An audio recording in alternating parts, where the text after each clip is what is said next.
Today I'm replacing the intake on a Chevrolet Cruze.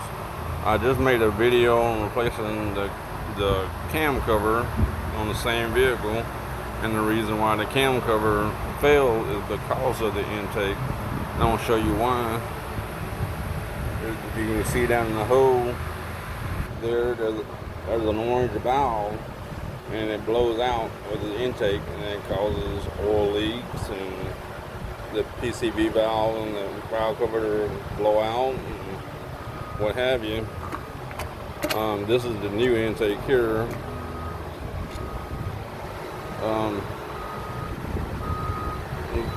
You can look in it and see the orange.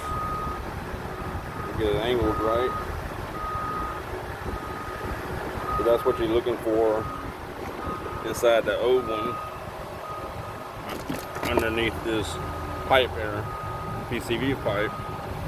When I change out the cam cover for the vacuum leak here, you can pretty much guarantee that orange valve is gone from out of here, and you will need to replace the intake as well. Another way you find out is a lot of oil coming out your throttle body, and you're going to be using a lot of oil. We're going to go ahead and replace this intake, and I'll show you how. We're going to first start off with removing the air cleaner system. We're going to do it from the turbo right there to that one clamp. Plug it here.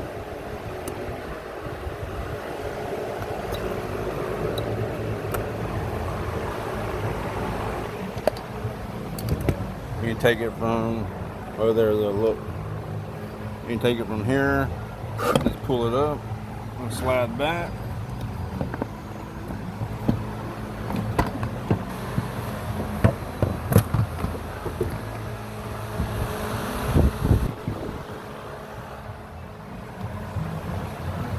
Next, we're going to undo the hose, unplug the throttle body connector there.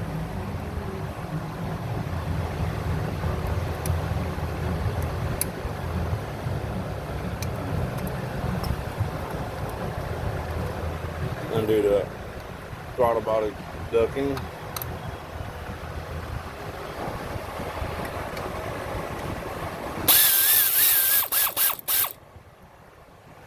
Going to remove it from right there.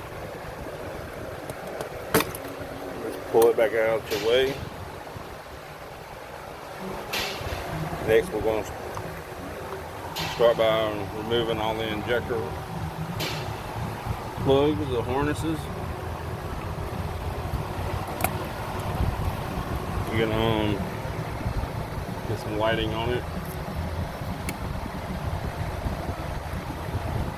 They got these little wire clips on them. You take a flat blade screwdriver and undo them.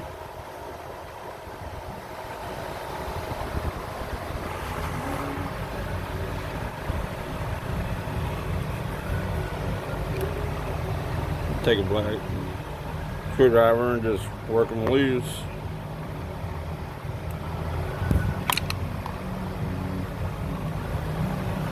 Like so. It's kind of hard to do with one hand, but you can see what I'm trying to do there.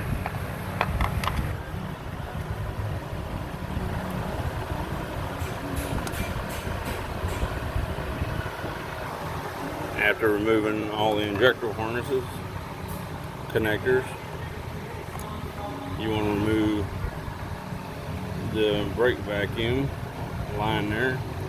You got a little tab on both sides, you just squeeze in, pull right up. Next, we're going to undo the purge valve and undo the connectors.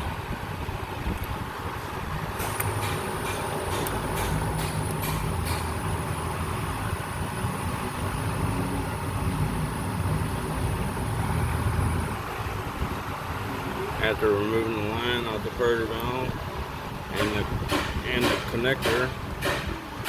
Got a little keeper on the back of the connector, a little lock there. Got a map sensor on this one. Most of them don't, some of them do.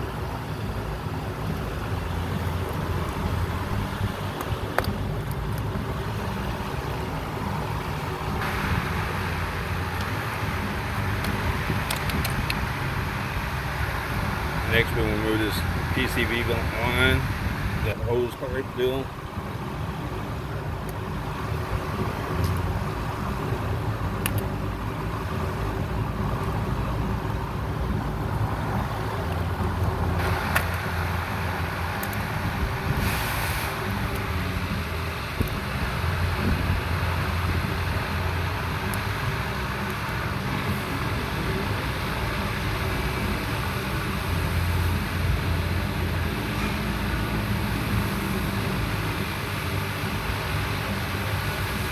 Kind of hard to see it, but I do believe it's gone. Yeah, it's no longer with us.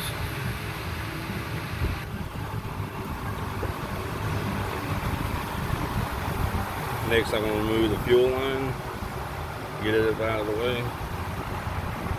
Start off by removing a little safety deal there.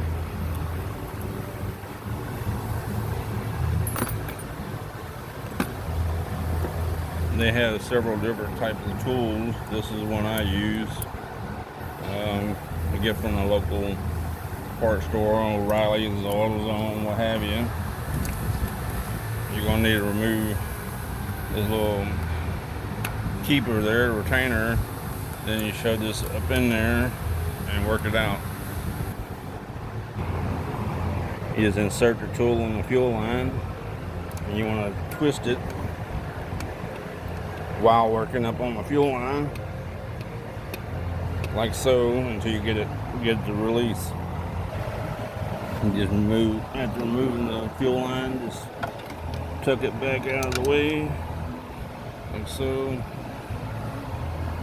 Same with the purge valve line. They're kind of flexible, so get that back out of the way.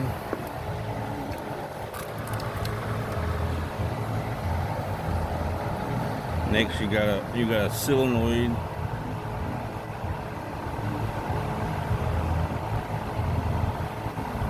That's underneath the intake right here. You're gonna need to unplug it.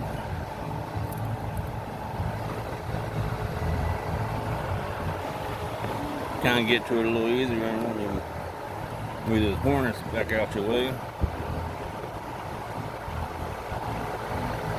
Just shove it back out the way. You squeeze the little wire retainer that's on it.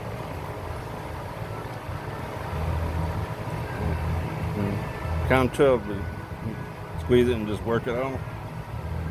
If you have to, just remove the wire clip.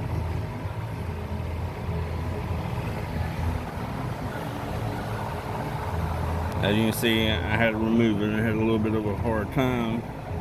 Just remember how you put it back on. Next, there's a little vacuum line that goes to it. You can put a little screwdriver down to it and work it off.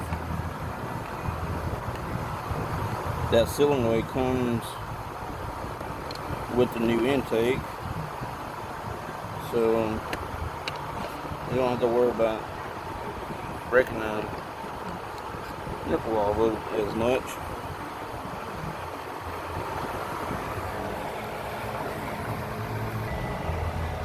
Got a little bit better lighting on the vacuum line there. You see it's got a little spring clamp on it. Like I said, you can just put a blade of a screwdriver or what have you down there and just pull it off. And sometimes they ended up breaking off. But lucky for me, I'm changing out this PCV pipe. I always change this pipe out just as well when I do a cam cover and intake. They get it clogged up after that valve blows out and clogged up with oil and what have you. But move on to removing this intake. Next, there's going to be a couple retainers back here that's holding wires and the coolant hose. You can see there's one there.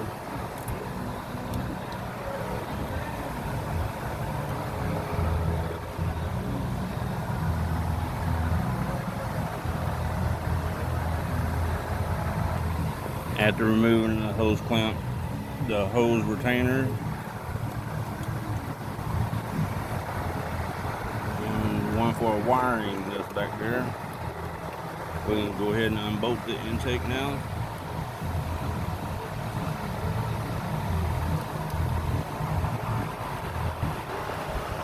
As you can see, they had the inverted Torx again on, that's holding the intake on.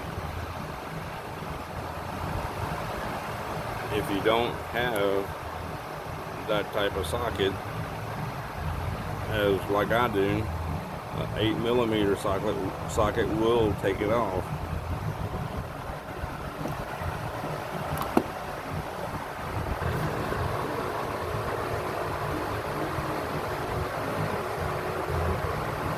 So you can see there's an 8mm regular 6-point socket will fit those Torx just fine, and it will remove those bolts.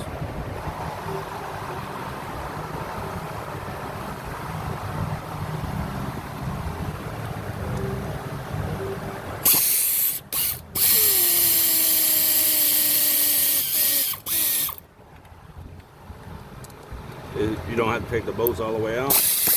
The new intake comes with new bolts.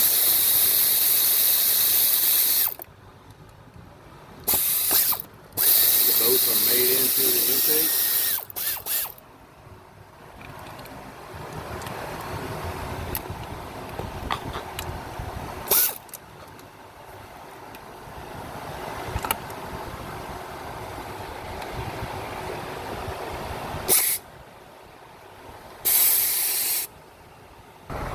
After removing the bolts, we can just work out the intake now. There may be some wire retainers that I missed there. Just reach back there and pull them loose as you come out with it. After removing the intake, you can really inspect it in for that orange valve.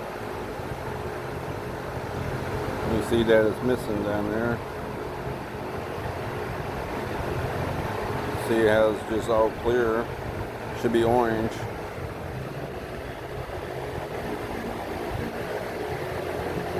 See the orange dot down in this one and the new one. That little valve messes the whole engine up in a way. It makes it use a lot of oil. It causes other problems. After you get the intake off, you can see you have to transfer the throttle body, the injectors, and the purge valve. The new one don't come with a purge valve, but it does come with the turbo solenoid that I broke earlier. And you have to transfer the map sensor. Other than that, that's pretty much all it is to it. Hope this video was helpful to you and it saved you some time and money. If you like this video, please subscribe and give me a big like, and I appreciate it very much, and hope you have a great day. Bye-bye.